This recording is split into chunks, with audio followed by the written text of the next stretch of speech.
여수 국가산단의 위기를 진단해보고 해법을 이야기하는 시간 2026 여수 국가산단 위기 대응 프로젝트 셧다운 리포트 시간입니다. 오늘 네 번째 시간이고요. 지난 시간은 우리나라보다 20년 전에 석유화학의 위기를 맞은 일본이 어떻게 대응을 해 오고 있는지를 좀 들어봤고요. 오늘은 화학산업의 본가 독일로 가보겠습니다. 오늘도 최왕지 기자와 함께합니다. 어서 오십시오. 네, 안녕하십니까? 네, 안녕하세요.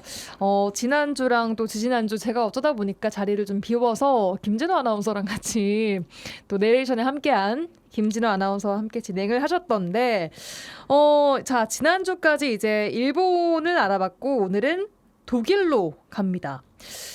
독일을 처음 가야겠다라고 이제 마음 결정하게 된 계기는 뭡니까? 네, 이따가 얘기하겠지만 석유화학 기업들이 롤모델로 꼽는 곳이 있습니다. 바스프라는 곳인데 그 바스프가 있는 루트비스 하펜을 비롯해서 어떻게 보면은 좀 지속 가능한 석유화학 산업을 모색하고 있는 나라가 독일이기도 합니다. 그래서 독일로 가서 여러 가지들을 배우고 왔습니다. 그렇군요. 세계 최대 석유화학 기업인 바스프 본사가 있는 루트비히스 하펜 맞나요? 네, 맞습니다. 루트비히스 하펜에는 세계 최대의 석유화학 기업이 있고요. 그리고 베를린에는 또 석유화학 관련 협회와 전문가 분들이 또 있습니다. 방송인 나오지 않았지만 저는 또 슈베트도 다녀왔었었는데 그 독일 동부의 최대 정유 공장이 거든요. 그러니까 지금 러시아 우크라이나 전쟁 때문에 정유 공장이 문을 닫아서 지역 경제가 굉장히 심각한 위기에 처했었는데 이 슈베트라는 곳도 다녀왔었었는데 다큐멘터리에는 담지를 못했습니다. 왜 잘린 거예요? 그러니까 이게 시간이 아무래도 45분, 50분짜리 다큐멘터리 안에는 오늘 좀 얘기를 더 해주세요. 조금 이따가. 네, 알겠습니다. 시간이 되면. 알겠습니다. 자, 일단 바스프 이야기부터 출발을 해봐야 될 것 같아요. 여수 국가산단에도 지금 한국 바스프가 있잖아요. 네, 맞습니다. 한국 바스프 본사는 서울에 있는데 전국 8개 규모의 8개의 대규모 생산 공장 중 하나가 바로 여수에 있습니다. 연구소도 전국에 5개가 있지만 연구소는 여수에는 없고요.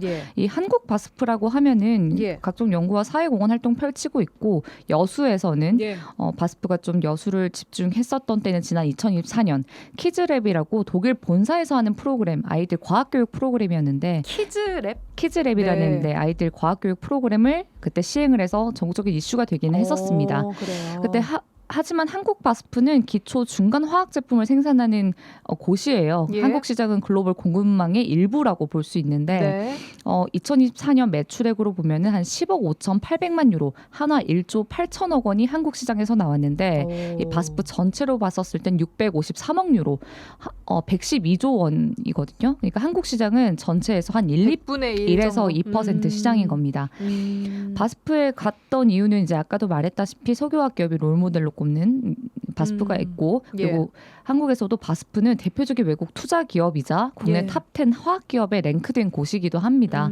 오랜 시간 종합 화학 기업으로 있으면서 글로벌 시장을 제패했기 때문에 지속 가능한 석유화학 개발을 굉장히 오랫동안 연구한 기업이기도 해서요.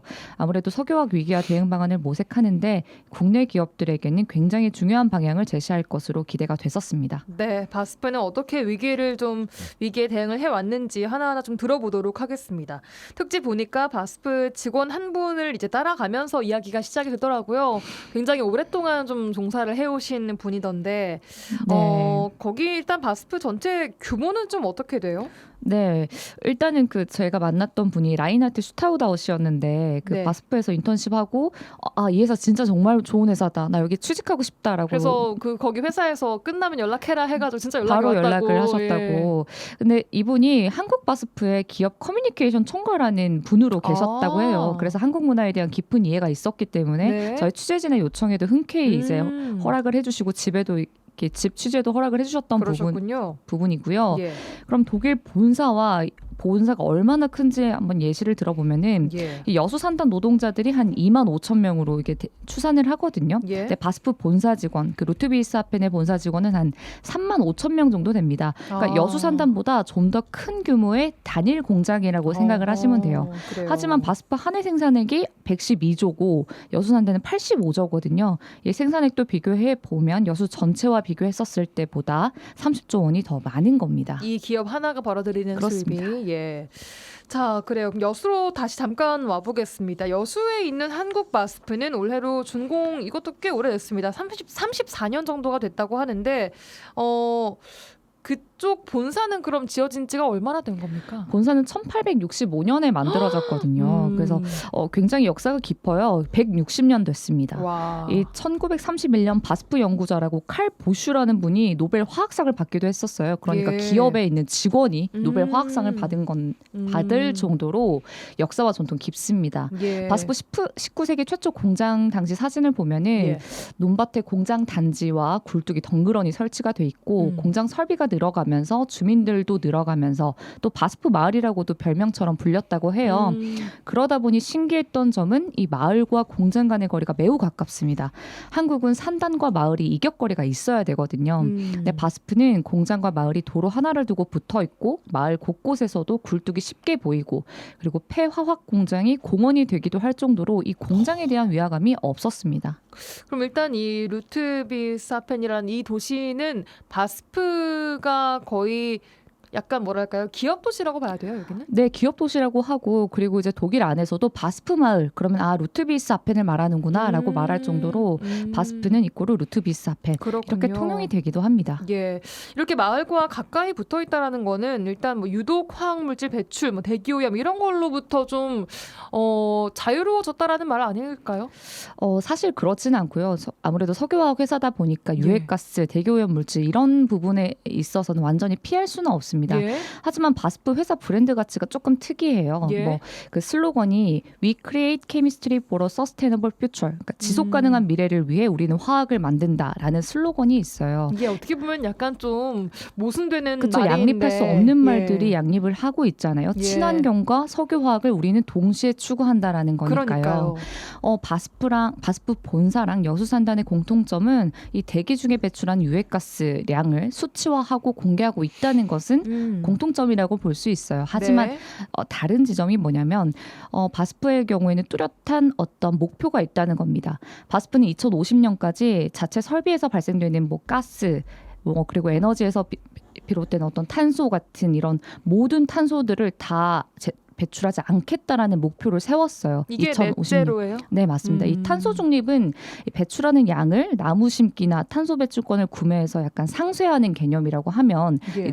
넷 제로는 배출하는 것 자체를 0으로 만드는 거라서 예. 이 탄소 중립보다는 조금 더 적극적인 개념의 어떤 친환경 방향이라고 볼 수 있습니다. 그러니까 석유화학 기업에서 이런 목표를 내세웠다는 것 자체가 대단하고 어떻게 해나가고 있는지가 점점 더 궁금해집니다. 일단 이산화탄소 배출, 탄소 배출을 줄이는 것은 석유와 석탄을 주 원료로 하는 에너지를 많이 사용하는 것과 관계가 있다는 걸 주목을 해볼 수 있겠지 않겠습니까? 그러면? 네, 일단 독일 같은 경우에는 돌파구를 어떻게 마련했냐면 예. 모든 공장 라인을 연결했습니다. 예. 그 1공장, 2공장 이렇게 단독으로 설비가 돼서 생산하는 게 아니라 1공장, 2공장에 연결이 되어 있어요. 이 공장 설비 라인을 모두 다 연결하면 2,900km가 된다고 하는데 와. 이 정도 양이 이 정도 길이는 서울 여수를 왕복으로 한 4번 정도 가능한 길입니다. 이 길이가 뭐라고요? 이 공장 공장 설비들을 다 연결을 해놓은 거예요. 그 한 공장 그 지역에 있는 그 공장 내에만 네네. 내에서? 그러니까 하나의 예. 설비 1공장에서 나온 설비에서 나온 부산물들이 뭐 어떤 여러 가지 못 쓰게 되는 부산물들을 예. 배출하지 않고 이걸 다시 이 공장의 어떤 에너지원으로 쓰는 겁니다. 그리고 이 공장에서 3공장 그래서 이렇게 모든 에너지원들을 순환시켜서 예. 결국엔 배출량을 0으로 만들고 그러다 예. 보면 당연히 에너지도 아낄 수 있고요.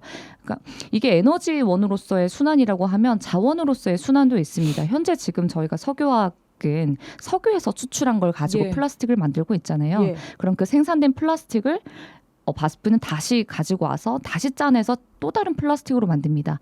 예를 들어서 타이어 5개를 짜면은 기름 예. 한 300ml 정도가 나온대요. 네. 그러면 그 기름으로 다시 다른 플라스틱을 만드는 거예요.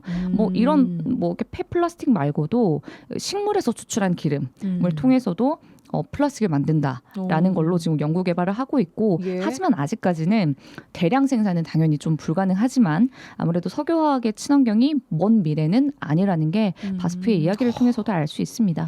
바스프가 이런 걸 세계 최초로 한 겁니까? 연구 개발은 다른 데는 다 하고 있지만 아무래도 좀 상용화까지 나아가는 거에 있어서는 바스프가 좀 선도적인 역할을 하고 있다라고 보시면 됩니다. 이 대형 전기 가열 스팀 크래커라는 게 이 공정을 이야기하는 거예요, 결국?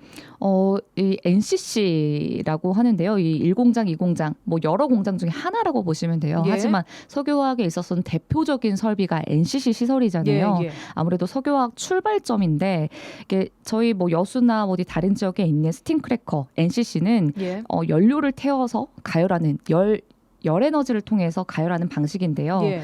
근데 그 바스프의 전기 스팀 크래커, 전기 NCC는 900도 가까운 고온을 전기로 만듭니다. 스팀 크래커는 열로 만들기 때문에 당연히 여러 가지 뭐 어떤 부산물들이 많이 탄소가 많이 나와요. 예. 근데 바스프는 이 가열 과정을 전기로 바꾸면서 이 탄소 배출을 획기적으로 줄였습니다. 실험실이나 소형 설비가 아니라 실제 산업 현장에서 적용 가능한 대형 설비를 구현했기 때문에 네. 이산화탄소 배출을 최대 90%까지 줄일 수 있다고 했고요. 이 전기 가열 NCC 설비가 네. 아무래도 그 바스프의 넷제로를 할 수 있는 어떤 중요한 기술로 평가를 받고 있습니다. 중요한 건 실제로 탄소 배출량이 줄어들었냐인 건데 얼마나 줄었습니까? 바스프의 탄소 배출량이 1990년대 초반만 해도 4천만 톤이었어요. 예. 근데 2024년 1,700만 톤으로 줄었거든요. 이게 58% 절반 이상 감소한 거잖아요. 예. 근데 참고로 여수의 배출량은 얼마나 될까요? 여수 산단에서요? 네, 참고로 여수 전체의 배출량은 4천만 톤으로 바스프가 1990년대 배출했던 양과 비슷합니다. 그렇군요.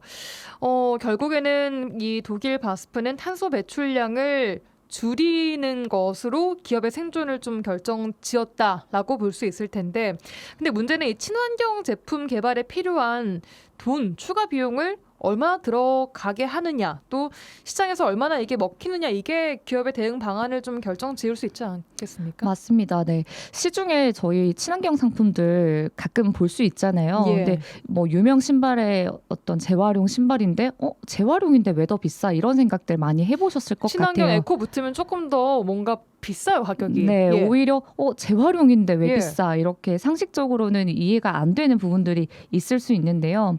이게 뭐냐면 글로벌 컨설팅사가 발표한 그 맥킨지 네. 연구 보고서 보면은 이 친환경 연구를 통해 개발된 어떤 플라스틱 제품들이 일반 시중에서 파는 어떤 기본 석유화학 제품들보다 예. 최대 60%가 비쌀 수 있다고 했습니다. 이게 바로 그린 프리미엄이라고 하는 거예요. 그린 프리미엄. 네, 여기 이 새로운 재활용 뭐 예를 들어서 기술이 들어간 신발이 거니까. 네, 그 신발에는 어떤 연구 개발 비용이 들어가 있고 또 새로운 유통 경로가 들어가 있는 거기 때문에 더 예. 비싸다는 거예요. 아직은 친환경 제품이 기존 제품보다 당연히 비싼 경우가 많아서 예. 소비자들도 좀 그 제품보다는 기존 제품을 더 선택할 수밖에 없잖아요. 그러다 보니 이 부분에 있어서는 기업 혼자만의 선택으로는 아직 친환경 제품 확산에는 한계가 있습니다. 예. 독일 같은 경우에는 왜 이렇게 친환경 제품이 더 비싼지 명확하게 소비자들이 볼 수 있도록 공개되어야 한다고 주장을 하고 있고 그래서 좀 정부가 규제나 정책을 보완해야 한다라고 강조하고 있어요. 네. 아직까지 소비자들의 선택이 중요하기 때문에 좀 정부 차원의 제도 보완이 필요하다고 보입니다. 소비자들은 비싼 이런 제품들을 많이 산다고 합니까? 독일에서는 어때요? 아무래도 당연히 저희랑 비슷하게 좀 제도적 보완이 되지 않은 상황에서는 소비자들도 그 비싼 것보다는 당연히 좀 값이 싼 부분들을 선택할 수밖에 없죠. 예. 어쨌든 이 그린 프리미엄으로 시장에서의 이 친환경 제품의 프리미엄이 붙고 있는 사실은 확인됐는데, 그럼 이런 제품을 탄소 없이 계속해서 개발을 해내야 하는 게 관건 아니겠습니까? 네, 맞습니다. 이제 시장에서는 이 재활용 제품이나 친환경 제품에 대한 그린 프리미엄 일정 부분 형성됐다는 점은 확인이 됐잖아요. 예. 그 문제는 그 다음인데 예.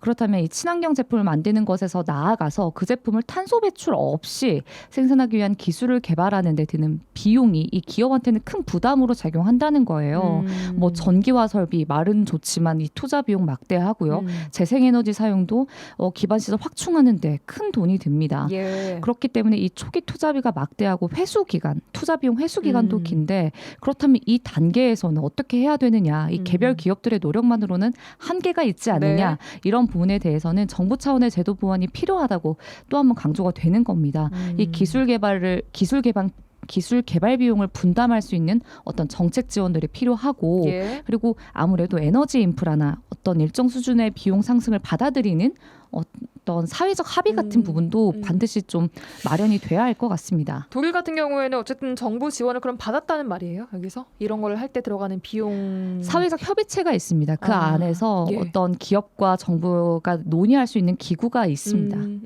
알겠습니다. 자, 오늘 말씀해주신 독일의 석유화학 산업 위기 대응 핵심만 다시 한번 좀 요약을 해보신다면요. 네, 저희가 이제 플라스틱을 사용하지 않을 수는 없잖아요. 예. 제품을 바꿔야 되는 게 아니라 이 제품을 만드는 방식과 원료를 바꿔야 된다라고 요약할 수 있을 것 같아요. 방식은 뭐냐면 에너지고요. 예. 원료는 자원입니다. 에너지는 지금 현재 사용하고 있는 열에너지 대신에 다양한 친환경 전기에너지, 배출된 탄소 이런 것들로 에너지를 전환을 해야 되고요. 예. 이 자원 같은 경우에도 지금 석유화학 의존도가 거의 뭐 100%에 육박하잖아요. 석유 의존도를 좀 낮추고 바이오매스처럼 여러 가지 대체 원료를 조합하는 다양한 전략을 시도를 해야 됩니다. 그러기 위해서는 당연히 연구개발 필수고요. 아무래도 갈수록 석유화학 위기가 심각해지고 있잖아요. 예. 그런데 계속해서 이런 산업으로 나간다면은 어떤 도태되는 전통 산업으로 인식이 되는데 그러기보다는 산업의 근본적인 전환으로 미래 산업으로 다시 한번 좀 전환을 해보는 게 어떨까라는 생각이 듭니다. 이쯤에서 드는 생각은 우리도 하면 안 돼? 우리도 할 수 있을 것 같은데 이렇게 하면 될 것 같은데 라는 생각이 들거든요. 이건 이제 다음 시간에 네, 마지막 정리 시간에 말씀드리겠습니다. 알겠습니다. 자, 지금까지 이제 뭐 일본 사례 또 독일 사례까지 쭉 들어왔는데 과연 그럼 여수 국가산단에 적용할 수 있는 것들은 어떤 것이 있을 것이며 어떻게 우리가 살아나가야 할 것인지에 대한 마지막 이야기는 다음 시간에 듣도록 하겠습니다. 여기까지 듣겠습니다. 최왕지 기자와 함께했습니다. 고맙습니다. 네, 감사합니다.